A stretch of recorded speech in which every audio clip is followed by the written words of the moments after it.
Hello, and welcome back to another podcast episode. I'm your host, Emily Bose, and I'm so excited to be joined by Colette Kemp, a former skilled trade business owner who now helps other business owners or other folks, I should say, value and buy and sell businesses. And I'm really excited for our conversation today. Colette, thanks so much for being on the show. Hi, Emily. It's great to be here in between Christmas and New Year. I know we're in that little gap where no one knows what day it is and everyone's eating too much cheese. It's probably one of my favorite times of the year. Uh, One of the reasons I was really excited to talk to you today is that, I've had a lot of conversations on the show with all kinds of different um, workforce leaders, talent leaders, uh, people from all different aspects of the skilled workforce. Um, Lots of different industries talking about like what the opportunities are for folks who might be interested in getting into the trades. And one thing that a lot of them mention, especially if I'm bringing on people from any sort of educational background or like educational organization, is hey, you should go into some sort of trade because it's a great pathway to owning your own business.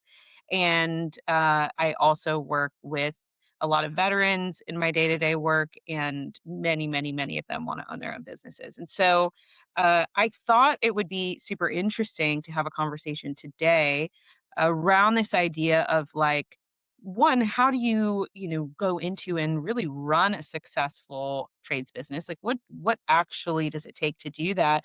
And then ultimately, how do you bring that around to be an asset that eventually you can sell and have be, really profitable. So I think that was kind of where we started with the conversation and would love to dive into, just kind of the earlier stage of that. Like if people come into a trade or maybe own a trades business and, they're thinking like, I'm going to go into this and have like the freedom of running my own business. And then they find themselves in the scramble of having to do absolutely everything themselves. Like, what do you think is the biggest reality check for people that they face when they're moving from being a worker to not only owning a business, but then wanting to make it something that can scale beyond what they can do by themselves? Hmm. Okay. So it's interesting because just the other day, I saw somebody on Facebook who used to be an employee at the business that I owned. He was a welder and a fabricator, and he now has his own business. And my business partner, so I co-founded my business. I am a non-technical person. So my situation is going to be a little bit different from those who are actually have that talent and that skill. So I teamed up with somebody that had been a tradesperson and we started that business together.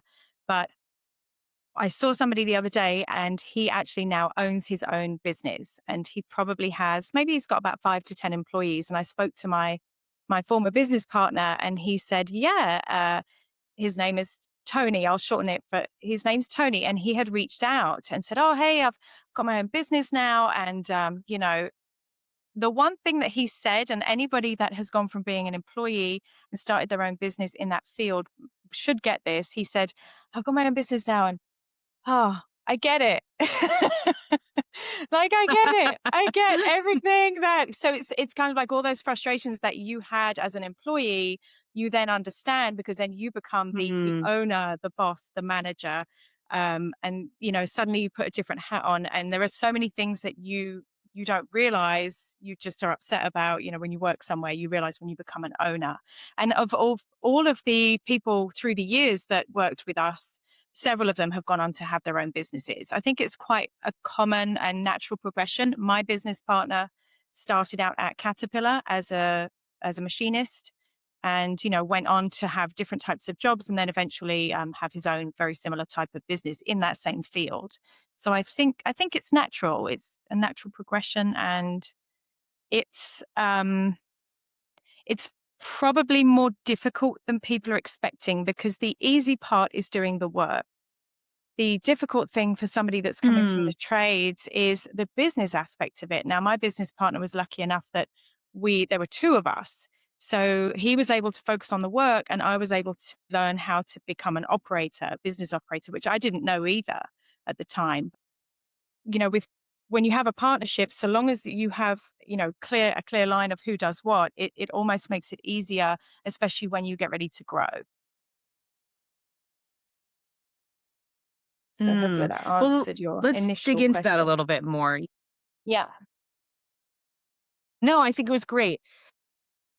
So, if someone is in that position where they are, a very experienced, skilled tradesperson, they're like, I want to run my own business. I know this is what I want to do, but I have no idea how to do it. How do you go about finding that kind of a partner and putting that partnership together in a way that's really productive?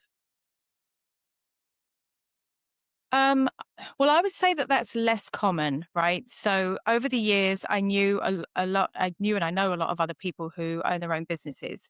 So usually, what we would see in our field was, um, you would have an owner who owned and operated the business, and he would eventually, maybe his wife would do the books.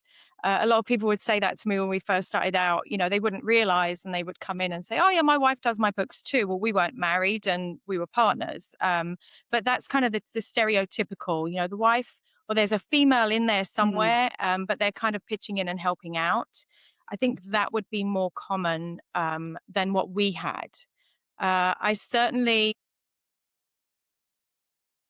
I would recommend it. It doesn't have to be a female or male dynamic, but I would definitely recommend having, if it's possible, as let's say you start the business and it's just you, you're gonna you're gonna end up having a right hand person who kind of ends up being your strongest person.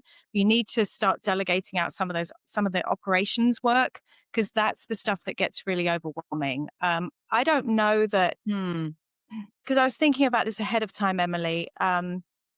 Just with the natural way that people end up having this type of business, I don't think you'd necessarily go out and seek a partner, because it usually is going to be, mm, like when we started, it was myself, we had my partner, and we had a couple of guys, and we had a truck, and then we had a shop, and then we had five guys, and then we got someone in the office. So we grew the same way as everybody else. It's just that we were able to grow to a larger size than a lot of our competitors or our peers, because of that, because we had a separation of duties and responsibilities. mm. And I feel like for most business owners of any stripe, any industry, the working in the business and versus on the business is always the challenge because whoever starts it is pretty much always the expert or the visionary or the person who knows how to do whatever you're trying to get Mhm. done. And being able to pull yourself out of that enough to then also handle all of the administrative tasks, which may or may not come naturally to someone who's got a different skill set, can be very difficult. And so it's interesting that you guys were able to start that way.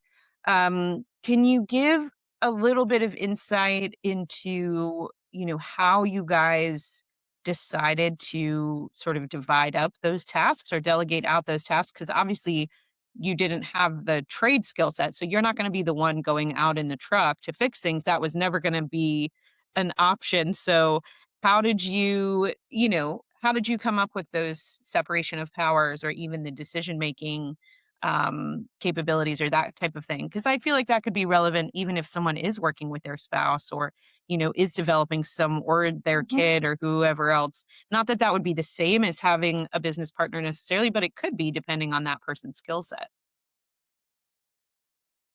Yeah, so we were co-workers before we started a business together. And I am Oh, somebody okay. that Yeah, I'm somebody that has no natural ability towards anything. And I saw that he had a lot of talent. I mean, I can do a bunch of stuff, but I'm not like, like some people, like we're talking about trades. I mean, you find a welder, and a welder is just, it's almost an art form, or somebody that can Right. troubleshoot, or, I don't have any of those skills. Um, and he was really, really talented when I worked with him. So we worked in the marine industry, and we worked on luxury yachts. So he was a chief engineer and I was a chief stewardess. And so we have this in that industry, we have this saying like the golden handcuffs, because you make a lot of money, but you give up your life. Like, well, you don't give up your life. You have a great time. You're traveling the Right. world, but you're working 18 hours a day. You're never home for Christmas. So you once you kind of nudge through your 20s, get to the end of your 20s, everybody's trying to think of what they can do, but you don't have transferable skills. So for me as a chief stewardess, what could I do? I could do hospitality or hotels or something. But I was really good friends with the chief engineer on the boat that I worked on. I worked with him for a couple of years, and we just were talking, after hours, and he wanted to have a business, I wanted to have a business. So we decided to team up. And I was lucky, right? Because he was so talented and he had this transferable skill. I mean, you could bring it land based. So what we started doing is servicing our industry. So we both had connections, we both knew people, and this is how anybody is going to go out and start, right? You're going to do it in the industry that you're in because you know people. It's going to be easier for you to get customers. Like, marketing's fine, but you need human beings who know about you to hire you, especially in the very beginning for this grassroots type of work. So Right. that's how we did it. And I just said, well, I'll do everything else. Like we knew to go to the Fort Lauderdale Boat Show if anyone's in Florida. So, we started out doing that. I'll do the marketing, we'll get a couple of jobs. He started out doing the work. And so in that business, even though I say that we had there was a clear line in the sand, they grew into more interesting jobs as we as a company. But in the beginning, I was printing flyers, making a website, answering the phones. And it was only when we were busy enough that I had to bring in someone to answer, so my progression was similar to his. It just Mm, wasn't doing the work. But we were able to save money because I was an owner. So in the beginning, when you're bootstrapping, if we would have had to hire 3 girls, we would have had to pay 3 salaries right. where we could leverage, myself. So that would be the difference, I'd say. That's very interesting. It's interesting to think about though, and I know this isn't quite the direction we were originally thinking about going, but it's Mhm. interesting with what you're saying because there are, like you said, there are so many people that are interested in starting these businesses and that do start them, but then I think sometimes that ability to scale is very challenging, right? And I know we want to kind of dig into that a little more. And I think having someone who has more of that administrative mind or can, jump in and learn a bunch of those skills. I just think about all the people that are transitioning out of teaching or transitioning out of different types of jobs right now that are trying to figure out what they would want to do next that might be phenomenal in the type of role that you were in or could learn to be phenomenal in that type of role that don't necessarily have this trade skill. It's also interesting to like think about what opportunities could be open for that type of person as well as for the person who, like you said, has that real natural talent, has that, super developed skill set. So I think there's a lot there that's very interesting. So you guys build that business together. Obviously, you were able to scale it up into something, much larger. Mhm. Um, what did you see that made a difference for you guys to be able to break out beyond obviously, you moved quickly past you were never in the solopreneur, kind of deal, but how did you move out beyond those first few guys and that first truck and that first shop to, a multi-state kind of scalable business? What was the key or couple of key things that really had to shift for you guys to make that move? So the key factor, the best and worst thing that happened to us was the 0809 recession. So I was still brand new to business, and that was, I mean, our revenue dropped by 3 quarters, like overnight.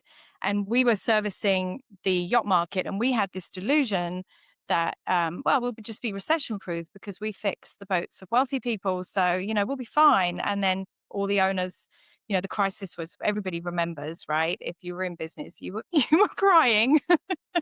And, owners mothballed their boats, and It we, hit everyone. Yeah, and our revenue just dropped off a cliff. So what I had to do is uh, figure out how to keep the business alive. So we had to keep the guys in place because, as everybody knows, it's really hard to find talented, skilled tradespeople, and you are billing by the hour. So this is your lifeblood, and we have to keep the payroll for the guys. And unfortunately, the office we had to downsize. I mean, we had to cut that overhead. So I started looking at ways to because it was short. It wasn't short lived, but it was short lived enough that we needed to be ready to go when the phone rang or we did get a job, because we were still too big where I could Right. just do everything. And also some of the things that the business needed were beyond my skill set. Like, I don't know QuickBooks inside and out. I don't know how to do it. So I started exploring virtual services, virtual assistants. Right at that same time, we went from desktop QuickBooks to being able to have people remote access the computers. So it's a controversial subject, but I did start looking at the Philippines, outsourcing, some of the back office accounting tasks that were very expensive, especially when you have somebody coming in and the phone's not ringing, but you have to be open. So from from Right. there, in that moment, I cut everything in the back office, but I kept it running, and I kept it running with like me and one other person. And then when we got busy again, so we were able to keep our guys, but when we got busy again, I had had some time to like get us in the cloud and get us organized. That's when things were just beginning to be paperless. So we had started this business in the exact same model that my partner had worked at Caterpillar. So timesheets were the same. We had metal clipboards, everything that he knew this is how it looks, we did it. So during that time, we went completely paperless. Now we come out of the recession and we start to have a couple of opportunities that come our way. We went after them, but we were able to take those opportunities because we realized too, when you go through really lean times, you start to look at where you're wasting money, and having the guys drive all the way to the shipyard, drive all the way back because they forgot something, you know, drive back, start packing up at 3 o'clock when we finish at 4:30. And I'm not saying this to be ugly to people working hard. I'm saying that when you run a business, you have to start looking at your inefficiencies. As much as you want to be the nice guy, you still can't have people packing up on a job site at 3 because they have to come back and fill out a timesheet. Once I once I kind of figured out, okay, we're in the cloud, we're paperless. Why do you need to come back? So then we introduced iPad. Just we did everything paperless. Any new hires that came in, they had to understand that y- you're just going to have to get used to working on the device. Bookkeepers, admins, everybody. So where that ties into us being able to scale, we had the opportunity, fast forward, to land a very large contract through a government prime contractor. But if we hadn't done that work to be paperless and to be able to work in the cloud, do the paperwork we could do service reports from the vehicle down in the shipyard. They could be sent back to the office. The client could have them, while everybody's wrapping up. If we didn't do that, we wouldn't have been able to service, doing work in Louisiana. We did work in Miami. We did work in Puerto Rico. We were going up to Newport, Rhode Island. But if we were trying to figure that out then, we wouldn't have got the opportunity. We were able to go to some of these big players and say, oh, we're a small company, but we're ready to go, and we actually Mm. became a point of efficiency for them because they could then do their ordering and their service through us without having to go through their purchasing department. So we ended up being a very valuable resource for a lot of bigger companies. And it was all because of that really hard time and just changing our model. Mm. That's so interesting to think about, looking at what the opportunities are in those lean times, those lean moments to really bring those efficiencies into your business. And I know you've been not only an early adopter of the cloud processes, as well as, working with virtual assistants, but we also talked a little bit before about AI and how you started looking into and incorporating that really early. So what has that looked like, as you've been not necessarily working in that business anymore, but integrating AI into some processes for skilled trade businesses? Because I think a lot of people, in the trades likely don't even really think of working with AI as being an option yet. So, what are you Yeah. seeing? So the way that I've been thinking about it is if I still was in that business, knowing what I know now and having made my business go through a shift, right? It was somewhat unpopular, especially when new people came into the business and they were like, "What? Where's the timesheet? I want to go get it. It's supposed to be in the box on the wall." Having gone through that, where you just keep pushing and everybody gets through it. If I still had that type of business, I would be looking at every single way that I could bring in these new tools into my business. I wouldn't start with anything client facing, right? But I would definitely start looking at my back office. I mean, if you own a business, you know that you walk in the office and somebody is on their cell phone and they are not looking for leads for you. They are on Facebook or they are on Instagram. So, just figuring out a way to make that business more efficient using those tools because they're available to you. And here's something that Emily, we talked about really briefly. You've got your business, you've got your service, you've got your customers. This is, that's the stuff that you love. That's the stuff that can't be replaced, those relationships. However, there's going to be a time where you're going to want to exit that business. Either you're going to get burnt out. And if somebody looks at your business to buy it, I mean, what year are we in? We're in 2025.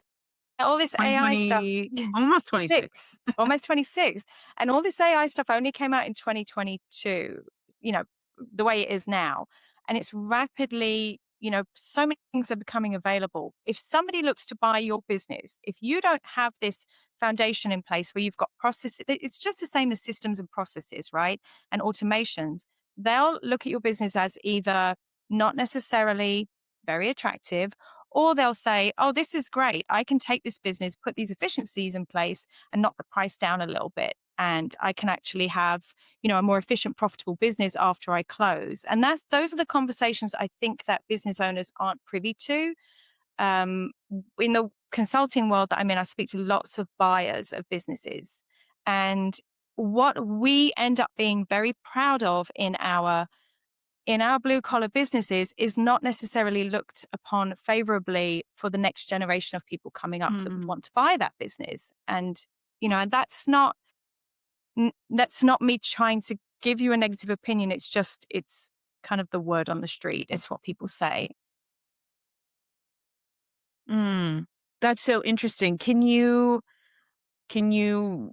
dig into that a little bit more? What do you mean, like the things that people have been proud of, like more focusing on the skill set, the customer relations, the quality of the work versus like the efficiency of the business, the profitability of the business? Or what did you mean by that? Can you share a little bit more? Yeah. So there are, so let's say if I've over the last 3 years, I've spoken to a lot of business owners and different industries, some in the trades, but many of them, we've started the business and we've grown it over a couple of decades, and they'll be very proud of the fact that they do no marketing, none. So that's great, right? It's word of mouth. You have your customers. You're very proud of yourself. I spoke to a couple of businesses this week, and they're really proud of the fact that after hours they answer the phone themselves.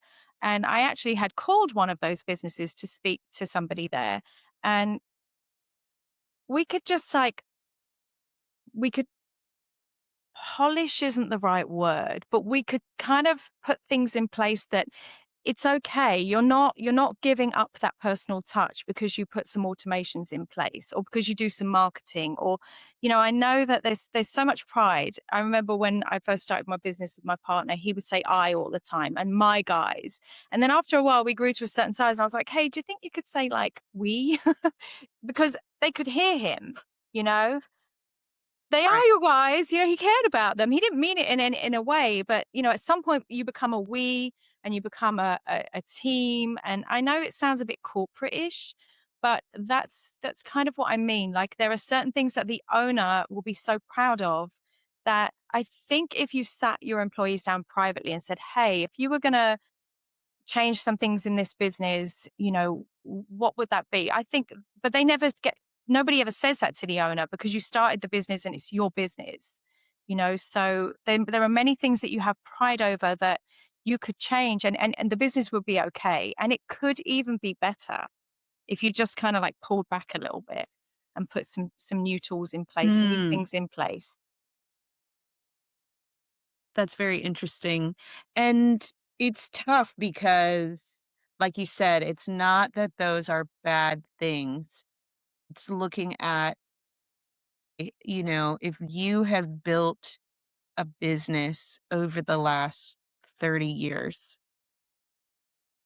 what and you wanna sell it and retire, which, I mean, unfortunately, I don't know what the numbers are, but I know of the business owners that I know personally, they don't always have retirement plans in place, and exiting that business might be literally their retirement. This is your nest egg. This is your golden ticket, Yeah. So you need to have this take care of you for the rest of your life. Like if you're going to exit, and sometimes it gets to the point where you really need to do that for your health or other reasons, or you're just ready. Um, and you may or may not have kids who are ready or wanting to take over the business, or a variety of things. I can think of multiple people that I know personally where there's all of those situations. And so it's also interesting to think about because I think a lot of young people, or even, apparently we're not young people anymore, but like millennials or even Gen Z up and coming people, uh want to own businesses, but are going to come in with that mentality of, okay, what's the marketing? Where are the systems? What are the things, And so if that stuff is not there, I think what you're saying partially is you're leaving money on the table in essence. Hmm. You're leaving value there that you could have to really be part of the reward for putting in all the effort to build this business over your whole lifetime. But also interesting for folks on the other side that may be interested in buying a business to think about, and maybe not discount businesses that might not have all of that stuff in place already, to Hmm. know that, hey, maybe there's some opportunity here to help something grow, and take on something that has potential. So it's kind of interesting on both sides of the coin. Yeah, definitely. And it is an opportunity for somebody to come in and buy the business and make some of those changes. But, we also have the issue of, the talented people in that business need to be there. And, that's another thing, with systems and processes and training, many times all of the information is in everybody's head.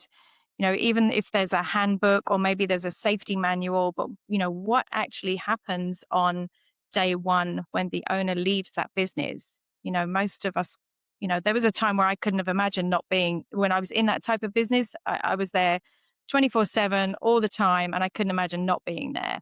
Um, but I Mhm. know for my position was a little different also because, because I was doing different types of work. Like you said, Emily, I had the opportunity to work on the business a lot more. So I would really support my partner and be like, "Hey, I think we should try this," that we had a lot of trust. So I mean, if you're the person that owns the business, you're doing the work, you're overseeing the work, how do you get everything documented? And sometimes I think people think that they have systems and processes in place just because you hire somebody, you do on the job training, you shadow someone and then you're good to go. But truly to create value, those things have to be documented. They have to be written down, and actual processes. Mm, And that's not the fun stuff that anybody wants to do. no. And Yeah. yeah, not everyone is as oriented towards that. And I feel like there's likely a lot of efficiency to be found in going through and actually documenting your processes and going, why do we do it like this? Is it necessary to do all these steps? Is it because it's just the way we've always done it, or is there a more efficient way to do it?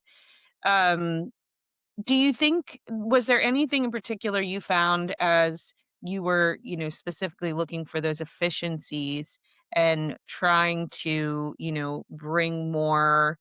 um, bring more of that sustainability and scalability into your business, especially through the recession as you guys were making all those changes. Like, was there anything that you found that really helped you guys build out like thorough processes, or what did that look like within your business? How were you guys able to do that? So the first thing that when we when we grew and we became really really busy, almost overwhelmingly busy with contract work, the first thing that I had to fix was the hiring.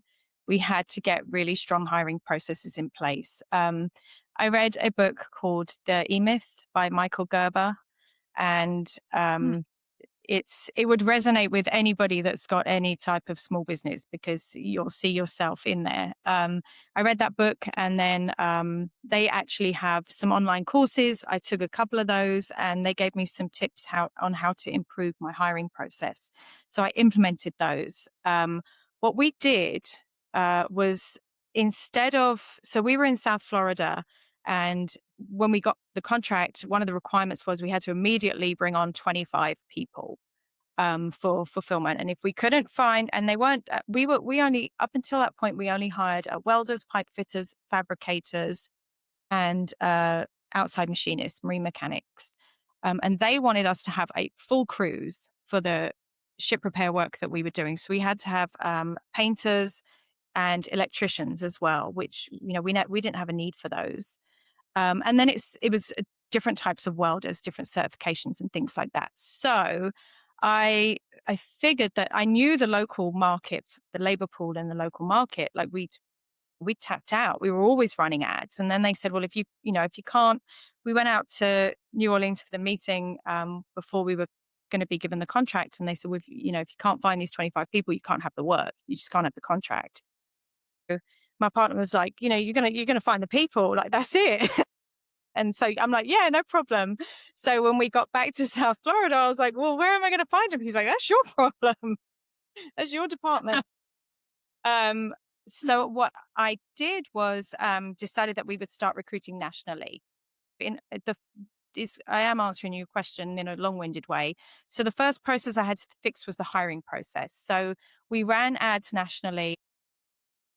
I treated the hiring as a marketing campaign. I stopped looking at it like, we all write the same ads, must be able to lift 50 pounds, right. must have this certification. Instead, I started trying to talk to people about what it was going to be like when you came to work with us.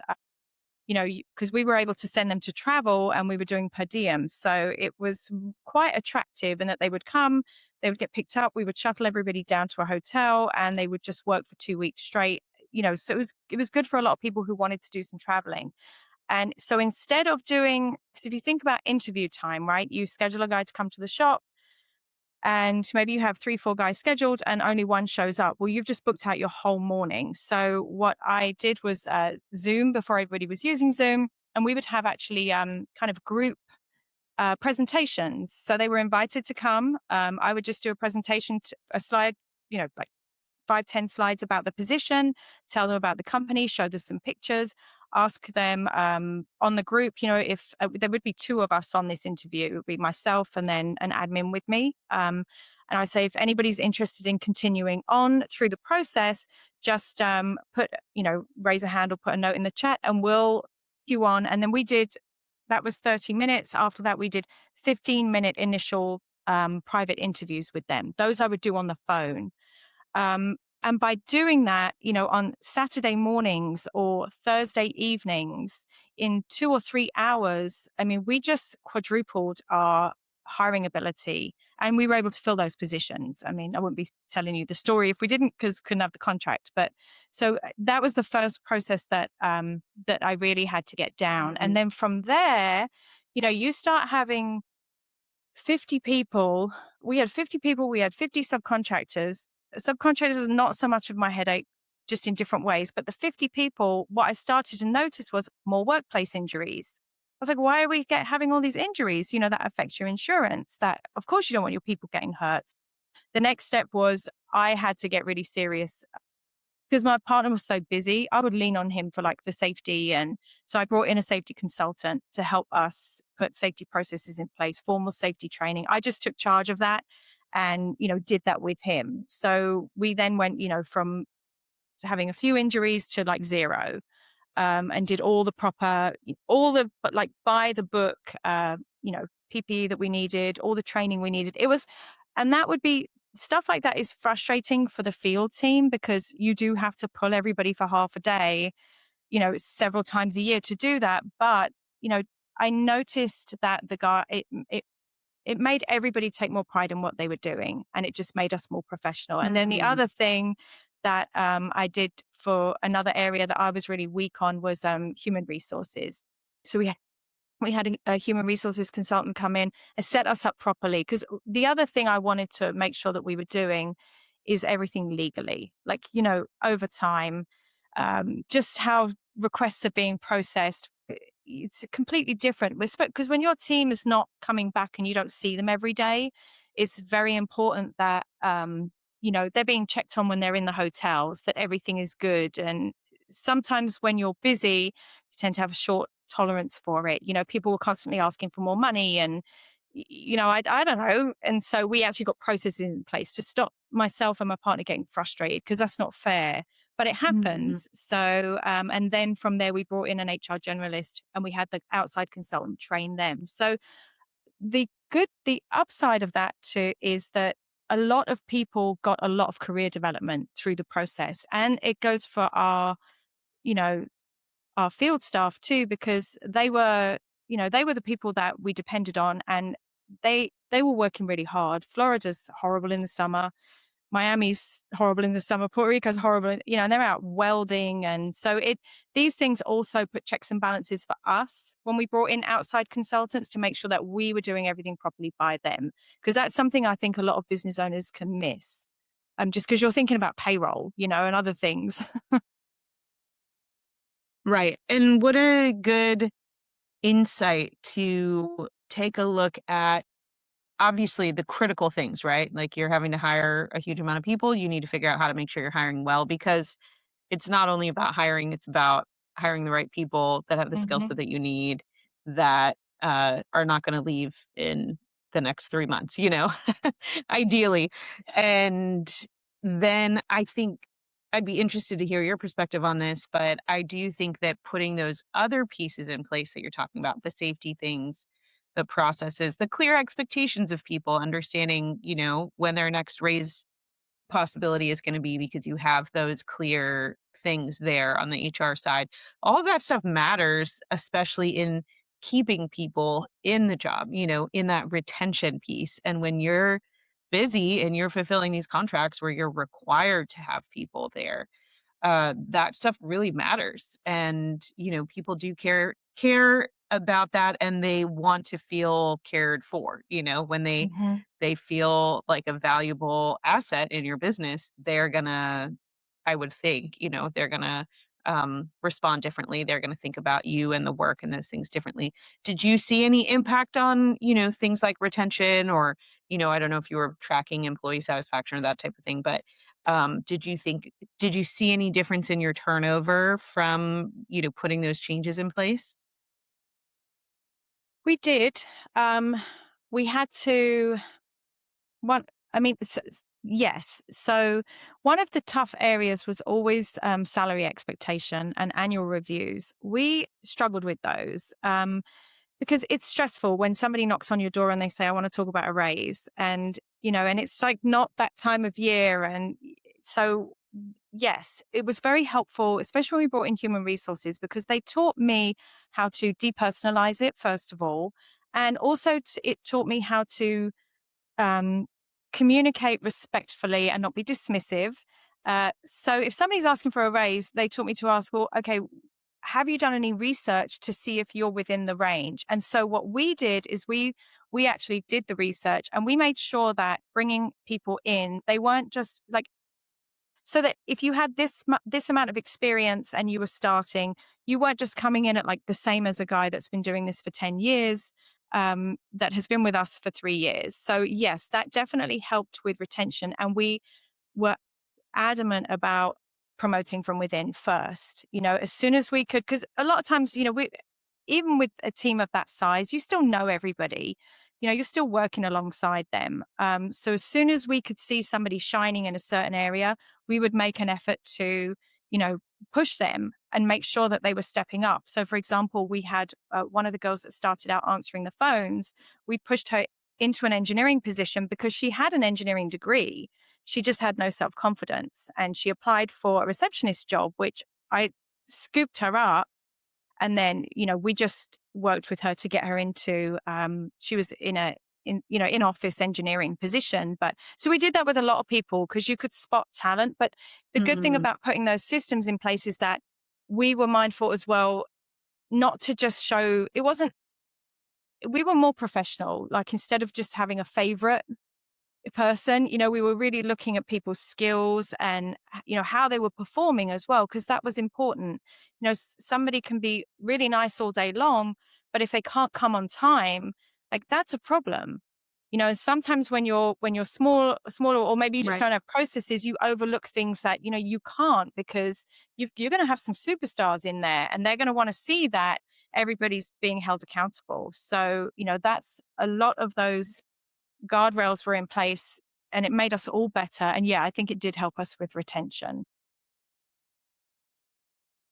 And interesting to hear you talk about, going out and getting training around interviewing, around hiring, bringing in consultants for safety, for HR, and letting those people bring their expertise to try to help drive your business forward, because those are not things that everyone is good at. And I think sometimes people just think, "Oh, I know how to do XYZ job, so I should be great at hiring someone to do it." And I've tried to hire people to replace myself in my own job, Mm. and with, like, as a recruiter trying to replace myself, and not always been the best at it, you know? So, hiring is not something that I think it's something that people overlook as something that Mhm. they should get training in, that there's training available for, and it sounds like that really made a difference for you, and obviously you are a business consultant that, helps people with their businesses, but how, just in, I guess, a closing kind of thought, what do you what did you see, as the value in your own business, and then even things you've seen in terms of, the work you've done with other people as a consultant yourself, for strategically bringing in those consultants to help really shore up the areas that you needed help or needed insight? How did you approach that, and like, what was that value for you long term, or that ROI? So, I mean, the value for me, I guess I was in a fortunate and an unfortunate situation. So I was fortunate in that, like I said to you, I'm a generalist, Emily. I'm not particularly great. I don't have like this gift or this talent that I could spot right away. I know what my talents and gifts are now, but it was different. So because I had, my partner and I talked about this in the business. His learning curve it wasn't as steep as mine, because he knew how to do the thing. So he got instant gratification in the field because his work was so good. I mean, that's how the business got off the ground. No one was paying me, to go and do something on their yacht or ship. But his he also didn't have to learn the business side of things. So Right. for me, I didn't have a choice. I was like, I don't know how to do anything. I'm very curious. I'm a really hard worker, and I've just found that I love business. I loved running a business. I enjoy everything about business. So it kind of like came organically. But I think that I knew I was lucky because I knew I didn't know anything. So I wasn't walking around making the assumption that I knew. I had to learn I had to learn how to, pre-screen welders. I had to learn what a 6G weld actually was, and the guys would, with the managers and my partner, they bring me out in the shop and be like, this is why the guy didn't pass the weld test. Look at these globs. And I'm like, okay. But then I start to understand, I had to learn everything, that things, labeling things, just the safety in the shop. The fire inspector would show up and just tell me off and say, I'll be back in a week, fix it. And I'll be like, so it just, I was constantly learning. So it was actually a really interesting time having that business, because it's like you show up and you don't have anything, but you don't have the luxury, and anyone that has that type of business will know you've got clients breathing down your neck, right? If the client calls, you have to fix it. And it was the same for me, except the clients for me were the employees, the insurance company, the inspector that showed up. Somebody files an OSHA complaint once, and I was like, now what? I had to put a sign up and gather everybody around and tell them. And I was, and fortunately it was fine because we had the safety consultant. So I just learned that I had to be really Mhm. resourceful. And fortunately, as we grew, we had the budget, right? Because that's the thing. You're not going to pay in the very beginning, you're not paying for an outside consultant. So you're probably making a lot more mistakes, but then you don't have as many people running around. So, it's a little easier to get away with, for want of a better term. But yeah, so just not knowing anything, I think, made me willing to get help whenever I needed to. And also, the thing that I did Mhm. do is I leveraged, if I had a good consultant, I leveraged them to refer me another consultant, because I didn't have the luxury of receiving bad information, because I wouldn't have known, right? If a safety consultant came in and just told me a bunch of nonsense, I wouldn't have known. So, then I became educated. That's a great point. I mean, really being able to trust the person who's giving you information, or, leveraging the people that you've seen be really good to refer you someone else who's really good. That's, I think, a great, great takeaway. Well, I feel like there's so much more we could get into. This has been such an interesting conversation, but I realize we're going, right up to the end of our time. So we probably should wrap it up for today, though.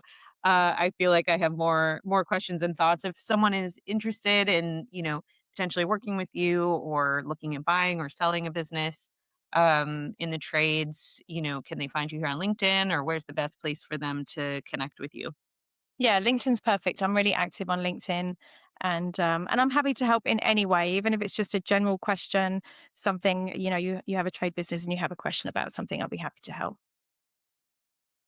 Wonderful. Well, you were linked, here obviously in this event. So if anyone is interested, feel free to leave questions on the event, or, connect with Colette. And again, thanks so much for coming on the show. Really appreciated your time and your insights, and yeah, just sharing your story with us. Oh, thanks for having me, Emily. And hopefully it wasn't too painful for people that are trying to avoid paperwork. Well, hey, sometimes paperwork is important, but no, I thought it was great. Well, um, yes, hopefully we'll have you on again at some point. Thank you so much. Thanks.